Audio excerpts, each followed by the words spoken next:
High, welcome to my birthday mini blog. আজকে আমরা গেছিলাম আমার বার্থডে সেলিব্রেট করতে বিশ্বের সবথেকে উঁচু হোটেল, যেটা জিভোরা। অনেক দিনের ইচ্ছে ছিল, বাকেট লিস্টে ছিল বলতে পারো, যে কবে জিভোরা আসবো আর একটা সুন্দর টাইম স্পেন্ড করব।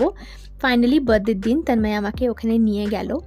সুন্দর অ্যাম্বিয়েন্স এনজয় করতে করতে ডিনারটা সেরে নিলাম, আর যখন ঠিক রাত 12টা ওখানে বেজে উঠলো হ্যাপি বার্থডে সং, আর ওরা নিয়ে এলো তন্ময়ের আগে থেকে অর্ডার করে রাখা স্ট্রবেরি চিজ কেক। খুব সুন্দরভাবে দিনটা সেলিব্রেট করা হলো, খুব কোজি, খুব private, and it was a perfect day. যাই হোক, অনেক নতুন নতুন খাবারও কিন্তু ওখানে ট্রাই করেছি, যেটা আগে কখনো করিনি, and it was a perfect day again. Thank you so much তোমাদের সব বাইকে আমাকে বার্থডে উইশ করার জন্য, এতটা ভালোবাসা দেওয়ার জন্য। অ্যান্ড লং ব্লগটা কিন্তু অলরেডি আপ আছে চ্যানেলে, আমি লিঙ্কটা দিয়ে দিচ্ছি নিচে, কেমন? তোমরা চাইলে দেখতে পারো। ভালো থেকো, টাটা।